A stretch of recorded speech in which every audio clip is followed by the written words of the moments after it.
আসসালামু আলাইকুম সম্মানিত দর্শক মণ্ডলী, আমরা সকলেই ইতিমধ্যে অবগত হয়েছি দেশের 6টি সিটি কর্পোরেশনে 22 তারিখ অর্থাৎ ফেব্রুয়ারি মাসের 22 তারিখে সরকার 6 জন প্রশাসককে তারা নিয়োগ দিয়েছেন। এই প্রশাসক হিসাবে নিযুক্ত ব্যক্তিগণ এটা সঙ্গত কারণেই তারা বিএনপির দলীয় রাজনীতির সঙ্গে সম্পৃক্ত এমন ব্যক্তি, তবে রাজনীতিতে তাদের অবদান, তারা অত্যন্ত পরিচিত মুখ, তারা তাদের দক্ষতা, এমনকি এই পদে দায়িত্ব পরিচালনায় প্রাপ্তি এটি কোনো কারণে অসঙ্গত এমনটি বলার কোনো সুযোগ নেই। যথার্থ রাজনীতিতে পোড় খাওয়া বিগত দিনের রাজনীতি আন্দোলন, ফ্যাসিবাদ বিরোধী সংগ্রামে এদের ভূমিকা অনস্বীকার্য। কিন্তু এই নিয়োগের কড়া প্রতিবাদ করেছে বর্তমানে সংসদে বিরোধী দল যারা, সেই জামাত ইসলামী এবং তাদের রাজনৈতিক জোট পার্টনার এনসিপি, তারা এই ঘটনার প্রতিবাদ করেছে। জামাত ইসলামী 23 ফেব্রুয়ারি তাদের দলের সেক্রেটারি জেনারেল মিয়া গোলাম পরোয়ার এক বিবৃতি দিয়ে আনুষ্ঠানিকভাবে সরকারের এই নিয়োগের প্রতিবাদ করেছেন। তিনি বিবৃতিতে উল্লেখ করেন, 22 ফেব্রুয়ারি সরকারের স্থানীয় সরকার বিভাগের পক্ষ থেকে সিটি কর্পোরেশন 6টিতে যে নিয়োগ দেওয়া হয়েছে, এটি এই সিদ্ধান্তের মাধ্যমে সরকারের শুরুতেই জন আকাঙ্ক্ষার বিপরীতে অবস্থান নিয়েছে সরকার। এটি গোলাম পরোয়ারের ভাষ্য। তিনি আরও বলেন, জুলাই বিপ্লবের আকাঙ্ক্ষা ছিল বৈষম্যহীন ও গণতান্ত্রিক সমাজ ব্যবস্থা গড়ে তোলা, গণহত্যার বিচার কার্যক্রম সম্পন্ন করা এবং প্রয়োজনীয় সংস্কারসমূহ এগিয়ে নেওয়া। এর প্রথম ধাপ হিসাবে ত্রয়োদশ জাতীয় সংসদ নির্বাচন ও গণভোট অনুষ্ঠিত হয়। স্বাভাবিকভাবেই পরবর্তী পদক্ষেপ হিসাবে জনগণের প্রত্যাশা ছিল গণতান্ত্রিক পদ্ধতিতে স্থানীয় সরকারসমূহ জনপ্রতিনিধি নির্বাচিত হবে। নির্বাচন কমিশনের পক্ষ থেকেও স্থানীয় সরকার নির্বাচনের বিষয়ে ইতিবাচক ইঙ্গিত পাওয়া যাচ্ছিল। আমরা গোলাম পরোয়ারের বিবৃতিতে আরও একটু অংশ আছে, এই অংশটুকু একটু মূল্যায়ন করি। পরোয়ার সাহেব এখানে উল্লেখ করেছেন যে বৈষম্যহীন এবং গণতান্ত্রিক সমাজ ব্যবস্থা প্রবর্তন করা। তো এই বৈষম্যহীন সমাজ ব্যবস্থা প্রবর্তন বা গণতান্ত্রিক সমাজ ব্যবস্থা প্রবর্তনের কোনো অতীত রেকর্ড জামাত ইসলামীর আছে কি না, এই প্রশ্ন আমরা জনগণের পক্ষ থেকে করতে পারি। এই কারণে আমরা জানি জামাতের কিছু অর্থনৈতিক বা ব্যবসায়ী প্রতিষ্ঠান আছে, বেশ কিছু উল্লেখযোগ্য সংখ্যক, এবং সেগুলো যথেষ্ট হেলদি। এমনকি ব্যক্তি পর্যায়ে জামাতের অনেক নেতার বেশ বড় বড় ব্যবসায়িক প্রতিষ্ঠান আছে।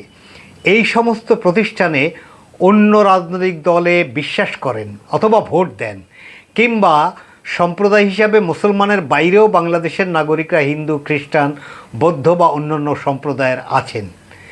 এই যে বৈচিত্র্যময় সমাজ ব্যবস্থার মধ্যে অন্য রাজনৈতিক আদর্শ যারা করেন, বিশ্বাস করেন, কিংবা অন্য ধর্ম অবলম্বী, তাদের কাউকে এ সমস্ত প্রতিষ্ঠানে জামাত কখনো চাকুরি দিয়েছেন? সেই পিয়ন পদ থেকে শুরু করে উচ্চ পদ পর্যন্ত এমন কোনো রেকর্ড আছে?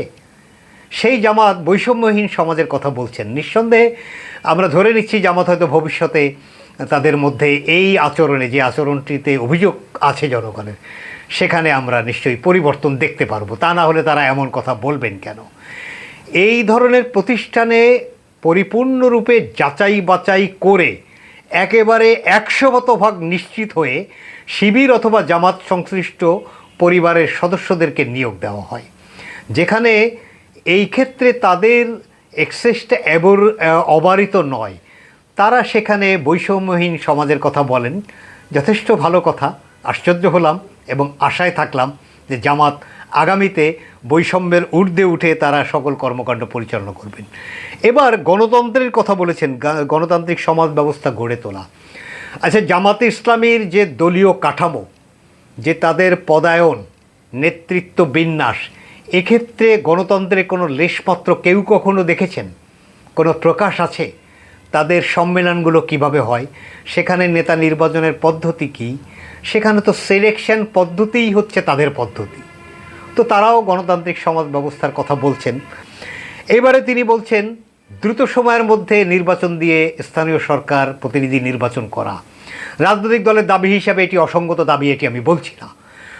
এই জামাত সেই জামাত যারা 2024 সালের 5ই আগস্টের পরে অন্তর্বর্তীকালীন সরকার গঠিত হওয়ার পরে দ্রুত সময়ের মধ্যে বাংলাদেশ গণতান্ত্রিক প্রক্রিয়ায় প্রবেশ করুক, বিএনপি সহ অন্যান্য রাজনৈতিক দল, সমাজের বুদ্ধিবৃত্তিক শ্রেণী, সংবিধান বিশেষজ্ঞ, নানা শ্রেণী পেশার বিশিষ্টজনের পক্ষ থেকে এই দাবি উঠছিল।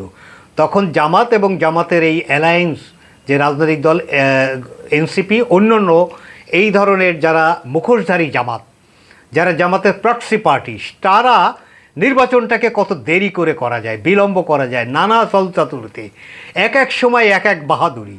প্রথমে বাহাদুরি স্থানীয় সরকার নির্বাচন আগে হতে হবে, স্থানীয় সরকার নির্বাচন ছাড়া জাতীয় সংসদ নির্বাচন হতে দেওয়া যাবে না, সংস্কার না হলে এটা নির্বাচন হতে দেওয়া যাবে না। এরপরে আসলো পিআর পদ্ধতির বাস্তবায়ন ছাড়া নির্বাচন, উচ্চকক্ষে পিআর, এরপরে উচ্চকক্ষ নিম্নকক্ষ উভয় কক্ষে পিআর পদ্ধতিতে সংসদ সদস্য হতে হবে, না হলে নির্বাচন হতে দেওয়া যাবে না। নানা ধরনের প্রতারণামূলক ছলচাতুরি দাবি, এগুলো নিয়ে মাঠ গরম করা, এমনকি রাজপথে আন্দোলন গড়ে তোলা, এই সমস্ত কর্মসূচি আমরা দেখেছি নির্বাচনকে বিলম্ববদ্ধ করার জন্য। সেই জামাত এখন দ্রুত নির্বাচন চাই, দ্রুত গণতান্ত্রিক ব্যবস্থায় প্রবর্তন হোক, স্থানীয় পর্যায়ে এটি চাই। জাতীয় সংসদের নির্বাচন যারা বিলম্বিত করার জন্য পায়তারা করেছে এবং অনেকটা সফলও তারা হয়েছে, এই 1.5 বছর পরে গণতান্ত্রিক অভিযাত্রায় প্রবেশ, এর ফলে রাষ্ট্রের অনেক ক্ষতি যে হয়ে গেছে সেটি নিশ্চয়ই ধাপে ধাপে আমরা আরও বুঝতে সক্ষম হব। সেই জামাত এখন স্থানীয় সরকার নির্বাচন দ্রুত দিতে হবে। তো এটি নিশ্চয়ই কন্ট্রোভার্সারি, এটি দ্বিচারিতা, এটি রাজনৈতিক সুবিধাবাদিতা, এটি রাজনীতিতে প্রতারণা। সেই একই কাজ জামাত ইসলামী এই দাবির মধ্য দিয়ে তারা করছেন, এমনটি বলা যেতে পারে। অবশ্যই আমরা স্থানীয় সরকার নির্বাচন, জনগণের সেবা, এগুলো দেওয়ার জন্য নির্দিষ্ট সময়ের মধ্যেই চাই। তবে এক্ষেত্রে উল্লেখ্য যে সরকার যদি প্রশাসক না দিতেন তাহলে কি হতো? প্রশাসক না দিলে অন্তর্বর্তীকালীন সরকারের রেখে যাওয়া সেই সরকারি কর্মকর্তারা প্রশাসক থাকতেন, জনগণের সেবা কি তাতে খুব বেশি নিশ্চিত হতো? এই সরকারি প্রশাসকদের কাছে জনগণের কোনো অ্যাক্সেস আছে? জনগণ যাইতেন? তাদের দাবি চাহিদা পূরণের জন্য কোনো মাধ্যম ছিল? অনেকেই এভাবে বলবেন, জামাতে ইসলামী বিগত 1.5 বছর অন্তর্বর্তীকালীন সরকারের আমলে তারা নানা ফরম্যাটে ক্ষমতা ভোগ করেছেন, নানা জায়গায় গুরুত্বপূর্ণ কি পয়েন্টে তাদের লোক তারা বসিয়ে দিতে সক্ষম ছিলেন। সেটা বিগত সরকারের উপদেষ্টাদের একটা অংশের প্রশ্রয়ে, অন্য অংশের সুবিধাবাদিতায়, এমনকি প্রধান উপদেষ্টা সম্পর্কে এই অভিযোগ ওঠে যে তিনি রাজনীতিতে এনসিপি এবং জামাতকে প্রশ্রয় দিয়েছেন, তার নিরপেক্ষতা ক্ষুণ্ণ করেছেন। সেই যে ক্ষমতা এনজয় করার জায়গায় এরকম যদি অভিযোগ আসে যে এই প্রশাসক হিসেবে যারা বসে আছেন তাদের সাথে জামাতের সংশ্লিষ্টতা আছে বলেই জামাত চাইছেন যে তারাই দায়িত্বে থাকুন। কিন্তু একটি গণতান্ত্রিক সরকার, জনগণের প্রতিনিধিত্ব নিশ্চিত করা তার দায়িত্ব। সেই দায়িত্বের প্রথম ধাপ হিসাবে তারা জনগণের পক্ষ থেকে রাজনৈতিক দলের প্রতিনিধি প্রশাসক হিসাবে নিয়োগ দিয়েছেন। এটি এই মুহূর্তের জন্য যথোপযুক্ত সিদ্ধান্ত, এমনটি বলা যায়। এছাড়া যুক্তি হিসাবে আরও অনেক যুক্তি আনা যায়, যেমন ধরুন খুলনায় নজরুল ইসলাম মঞ্জুকে প্রশাসক হিসাবে নিয়োগ দিয়েছেন। নো ডাউট এই নিয়োগটি সর্বোত্তম নিয়োগের একটি, কারণ নজরুল ইসলাম মঞ্জু 2018 সালে তিনি খুলনায় মেয়র নির্বাচনে অংশগ্রহণ করেছিলেন, তার প্রতিদ্বন্দ্বী ছিলেন ভোট ডাকাত তালুকদার আব্দুল খালেক। সেই নির্বাচনটি যদি মিনিমাম ফেয়ার হতো, নজরুল ইসলাম মঞ্জু লক্ষাধিক ভোটে নির্বাচিত হয়ে মেয়রের দায়িত্ব পালন করতেন এবং স্বাভাবিক সময় থাকলে নিশ্চয়ই তার এখন এই 7-8 বছর তার মেয়রের দায়িত্ব পালন করার সুযোগ হয়তো বা হতো যদি আল্লাহ কবুল করতেন। ফলে তার এই অধিকার বেআইনিভাবে ভোট ডাকাতি করে কেড়ে নেওয়া হয়েছিল। এখন তাকে প্রশাসক হিসেবে নিয়োগ দেওয়া মানে জনসেবা নিশ্চিত করার বিএনপির একটি উজ্জ্বলতম ধাপ। এমনভাবে আমরা দেখেছি সিলেটে একজন রাজনীতির পোড় খাওয়া মিস্টার কাইয়ুম, তিনি দায়িত্ব পেয়েছেন, যিনি যুব রাজনীতি থেকে রাজনীতি করে আসছেন, তিনি পার্লামেন্ট মেম্বার হওয়ার জন্য উপযুক্ত প্রার্থী ছিলেন। তাছাড়া ঢাকা শহরে আরেকজন পোড় খাওয়া রাজনীতিবিদ দক্ষিণে সালাম সাহেব, তিনি নিয়োগ পেয়েছেন। মিল্টন, যিনি নির্বাচনে ডক্টর শফিকের কাছে পরাজিত হয়েছেন বলে আনুষ্ঠানিক ঘোষণা, কিন্তু তা নিয়েও কথা আছে। যেখানে মিল্টন পুনরায় ভোট গণনা করলে কী ফলাফল হতো, ওখানে ভোট ইঞ্জিনিয়ারিংয়ে কী সব ঘটনা ঘটেছে, ওখানে অন্য অঞ্চল থেকে জামাতের আমিরকে জেতানোর জন্য কয়েক হাজার ভোটারকে অন্য এলাকা থেকে মাইগ্রেট করে নতুন করে একটি প্রচণ্ড অপতৎপরতা এবং নির্বাচন কমিশনের যোগসাজশে সেখানে ভোটার মাইগ্রেট করা হয়েছে। ফলে সেখানে মিল্টন সাহেব যদি প্রতিবাদের ভাষায় যেতেন, মামলা মোকদ্দমায় যেতেন, ভোট পুনর্গণনায় দাবি করতেন, একটা অস্থিতিশীলতার পরিস্থিতি এড়ানোর জন্য অনেক ক্ষেত্রে রাজনীতিতে অনেক সময় অনেক সিদ্ধান্ত নেওয়া হয়। ফলে মিল্টন সাহেব যোগ্য মানুষ, তাকে উত্তরে প্রশাসক নিয়োগ দেওয়া নিশ্চয়ই বিএনপির একটি ভালো সিদ্ধান্ত।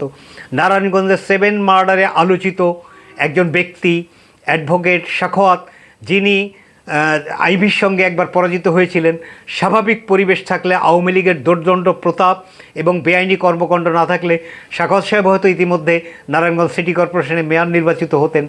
কিন্তু এই দলীয় ব্যক্তি নিয়োগ দেওয়া হলে এটি বাংলাদেশের বর্তমান বাস্তবতায় সর্বোত্তম দক্ষতা নিশ্চিত করেই জনসেবা নিশ্চিতের দায় থেকেই বিএনপি এই নিয়োগ দিয়েছে। ফলে এই নিয়োগ নিয়ে যারা প্রশ্ন তুলছেন সেটি রাজনৈতিক মতলববাজি বলা যাবে। ইতিমধ্যে আমরা দেখেছি এনসিপির মুখপাত্রের দায়িত্ব পালন করছেন আসিফ মাহমুদ সজীব ভুঁইয়া। তিনি বলছেন পরাজিতদেরকে প্রাইজ পোস্টিং দেওয়া হয়েছে। এটি সম্পূর্ণ ভুল। সালাম সাহেব, কাইয়ুম সাহেব, শাকওয়াত সাহেব এবং এই যে গাজীপুরের যে শওকত সাহেব, তারা তো নির্বাচনে অংশগ্রহণ করেননি। তাদের এমপি হওয়ার কথা ছিল, তারা নমিনেশন পেলে হয়তো কোনো না কোনো আসনে এমপিও হতেন। ফলে এই প্রাইজ পোস্টিংয়ের কথা বলছেন আসিফ মাহমুদ সজীব ভুঁইয়া। আপনি প্রাইজ পোস্টিং নেননি? কোন যোগ্যতায়, কোন অভিজ্ঞতার বলে আপনি বিগত অন্তর্বর্তীকালীন সরকারের একটা দীর্ঘ সময় একটি গুরুত্বপূর্ণ মন্ত্রণালয় সহ কয়েকটি মন্ত্রণালয়ের উপদেষ্টা হিসেবে দায়িত্ব পালন করেছেন? সেখানে আপনার আচরণ, আপনার আদব কায়দা বর্জিত মুভমেন্ট এবং আইনসঙ্গত নয় এমন আচরণ করা, ক্ষমতার প্রভাব বিস্তার করে আপনি যা যা করেছেন, আপনারটা প্রাইজ পোস্টিং ছিল না? কোন যোগ্যতায়, কোন অভিজ্ঞতায় আপনি মন্ত্রী মর্যাদায় উপদেষ্টার দায়িত্ব পালন করেছেন? ছাত্রদেরকে যে প্রতিনিধি অন্তর্বর্তীকালীন সরকার নেওয়া হলো, আপনি মাহফুজ এবং এর আগে ছিলেন নাহিদ, তাদেরকে কি অভিজ্ঞতা, কি রাজনীতি দক্ষতা, যোগ্যতা, আপনারাও তো প্রাইজ পোস্টিং পেয়েছেন। ফলে প্রাইজ পোস্টিংয়ের কথা আপনাদের মুখে মানায় না। আপনি তো একজন রাজনৈতিক ছন্নছাড়া ব্যক্তি। আপনি বিএনপিতে জয়েন করতে চেষ্টা করেছেন, আপনি গণ অধিকার পরিষদ থেকে নির্বাচন করবেন শোনা গেছিল, আপনি সর্বশেষ এনসিপিতে এসে মুখপাত্রর দায়িত্ব পালন করছেন। নির্বাচন করার মতো যোগ্যতা আপনার ছিল কিনা জানি না, তবে নির্বাচন করার মতো সাহস আপনার ছিল না, এটি নিশ্চিত হয়েছে। এই যারা বলছেন তাদের সম্পর্কে কথা তো শেষটাই। নির্বাচন অনুষ্ঠিত হওয়ার পরের দিন জামাত আমির নির্বাচনকে বৈধ বলে, নির্বাচনকে মেনে নিয়েছেন বলে তিনি ফেসবুকে পোস্ট দিলেন। কিছুক্ষণ পরেই এই নির্বাচনকে স্বীকৃতি দেওয়ার পোস্ট তিনি তার ফেসবুক অ্যাকাউন্ট থেকে সরিয়ে নিলেন। কেন? নিশ্চয়ই মতলব আছে। মতলবের কারণেই এই পোস্ট সরিয়ে নিলেন। যদিও তারা দাবি করতে পারতেন, এর আগে নারীদেরকে, কর্মজীবী নারীদেরকে পতিতার সঙ্গে তুলনা করার পরে তারা দাবি করেছিলেন যে তাদের আমিরের এক্স আইডি এটি হ্যাকড হয়েছে। এবার অবশ্য তারা বলেন নাই। তাহলে ধরে নেওয়া যে তারা জেনে শুনে এই নির্বাচনকে স্বীকৃতি দেওয়ার পোস্টটি তারা সরিয়ে নিয়েছেন। কোনো মতলব থেকেই তারা এটি করেছেন নিশ্চিত, এবং সেই মতলব এখন আস্তে আস্তে প্রকাশিত হয়েছে, আমরা দেখেছি। আপনারা একটি গণতান্ত্রিক নির্বাচন, দীর্ঘদিন পরে এই প্রত্যাশিত নির্বাচনটি অনুষ্ঠিত হলো। দেশে বিদেশে যেই নির্বাচন আন্তর্জাতিক পরিমণ্ডলে আন্তর্জাতিক মানসম্পন্ন হয়েছে বলে তারা ইতিমধ্যে সংবাদ সম্মেলন করে তারা কমনওয়েলথ বলেছেন, ইউরোপীয় ইউনিয়ন বলেছেন, অন্যান্য পর্যবেক্ষক সংস্থা বলেছেন, আর দেশের মানুষ আমরা তো চাক্ষুষ সাক্ষী।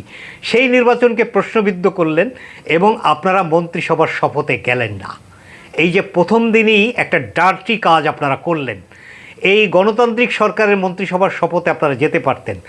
আপনাদের শপথ গ্রহণ নিয়ে যে বাদ প্রতিবাদ, সংবিধান সংস্কার পরিষদে বিএনপি শপথ দেয়নি, সেটি নিয়ে রাজনৈতিক বিতর্ক থাকবে, পার্লামেন্টে ডিবেট হতে পারে, কিন্তু যেই মন্ত্রিসভা প্রজাতন্ত্রী বাংলাদেশ সরকারের মন্ত্রিসভা, সংবিধান স্বীকৃত, গণতান্ত্রিকভাবে স্বীকৃত এবং একটি স্বচ্ছ নির্বাচনের মধ্য দিয়ে প্রতিষ্ঠিত, সেই মন্ত্রিসভার শপথে না যেয়ে এই যে বদ মতলবের সেই প্রকাশ তো আপনারা এভাবেই করলেন। ফলে আপনাদের কাছে গণতান্ত্রিক সংস্কৃতি, বৈষম্যমূলক ব্যবস্থা, এগুলো শুনতে মজাই লাগে। আপনাদের এই যে প্রতিষ্ঠানগুলোর চাকরির কথা তো বললাম, সমাজে এমন অভিযোগ আছে যে আপনারা কোরবানি দান, কোরবানির মাংস দান খয়রাত, এগুলো পর্যন্ত কোনো প্রতিবেশী সাধারণ নাগরিকের জন্য আপনারা বরাদ্দ রাখেন না।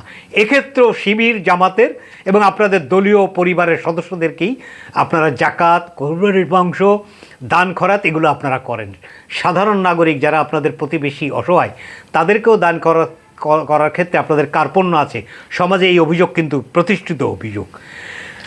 আমরা এই আলোচনাটা এখানেই শেষ করতে চাই যে জামাতের এই সমস্ত অসার কথাবার্তা এগুলো কোনো কাজে লাগবে না, বরঞ্চ আমরা সরকারের কাছে দাবি করতে চাই জনসেবা নিশ্চিত করার জন্য দ্রুত সময়ের মধ্যেই নির্বাচনটি দেওয়াটা আবশ্যক। কারণ ইতিমধ্যে মেয়র পদে প্রশাসক নিয়োগ দেওয়া গেছে, কিন্তু কাউন্সিলর পদে অনেক শহরে 30 থেকে 60, 90, 100 পর্যন্ত কাউন্সিলর। সেখানে কাউন্সিলর নিয়োগ না হলে বা কাউন্সিলরের বিষয়টি নিষ্পত্তি না হলে একেবারে জনসেবা দোরগোড়ায় পৌঁছানো সম্ভব না। ফলে যতটা দ্রুত সম্ভব নির্বাচন দিয়ে জনপ্রতিনিধিত্বের জায়গা, জনগণের আকাঙ্ক্ষা পূরণ করতে সরকার নিশ্চয়ই উদ্যোগী হবেন। এখানে একটি উল্লেখ আছে যে ইতিমধ্যে স্থানীয় সরকার মন্ত্রী মির্জা ফখরুল তিনি বলেছেন দলীয় প্রতীকের আগে আমরা জানি স্থানীয় সরকার নির্বাচন হতো, এটি নিয়ে সমাজে প্রতিবাদ ছিল। দলীয় প্রতীক থাকবে কি থাকবে না সেটি আগামী পার্লামেন্টে এটি নিষ্পত্তি হবে। ফলে দলীয় প্রতীকের এই নিষ্পত্তির বিষয়টি নিশ্চয়ই নির্বাচনের সাথে সংশ্লিষ্ট। এটি দ্রুত সময়ের মধ্যে নিষ্পত্তি করে এবং জনগণের বেশিরভাগই আকাঙ্ক্ষা দলীয় প্রতীকের বাইরে গিয়ে, দলীয় মনোনয়নের বাইরে গিয়েই স্থানীয় সরকার নির্বাচনটিটা হলে জনপ্রতিনিধিত্বের জায়গায় সামাজিক কল্যাণ এটি আরও অধিকতর নিশ্চিত হয়। ফলে দলীয় প্রতীকের ব্যাপারটিও নিশ্চয়ই বিএনপি সরকার মূল্যায়ন করবেন। পার্লামেন্টে এই বিলটি সেভাবেই আসবে আমরা প্রত্যাশা করি। দ্রুত সময়ের মধ্যে এই সিটি কর্পোরেশনগুলোতে, পৌরসভাগুলোতে, স্থানীয় সরকারের অন্যান্য যেগুলো সেক্টর আসে, বিশেষ করে ইউপিতে, ইউনিয়ন পরিষদে, এখানে জনসেবা নিশ্চিত করতে গেলে, এমনকি সরকারি সেবা নিশ্চিত করতে গেলে যে সরকারের সামাজিক কল্যাণমূলক যে কর্মকাণ্ড, ফ্যামিলি কার্ড, কৃষি কার্ড, এগুলোর কারণেও স্থানীয় পর্যায়ে প্রকৃত জনপ্রতিনিধিত্বের প্রয়োজন হবে। ফলে সরকার দ্রুতই এসব বিষয়ে পদক্ষেপ নেবে আমরা প্রত্যাশা করি। তবে এই যে বিরোধিতার কারণে জামাত এবং এনসিপি যে সমস্ত কথা বলছেন এগুলো ধোপে টেকে না। সরকার এই মুহূর্তে সরকারি কর্মকর্তাদের হাত থেকে দায়িত্বটি রাজনীতিবিদদের হাতে প্রণয়ন করে জনসেবা নিশ্চিত করার যে প্রথমেই উদ্যোগ নিলেন সেটিকে আমরা সাধুবাদ জানাতে চাই। ধন্যবাদ।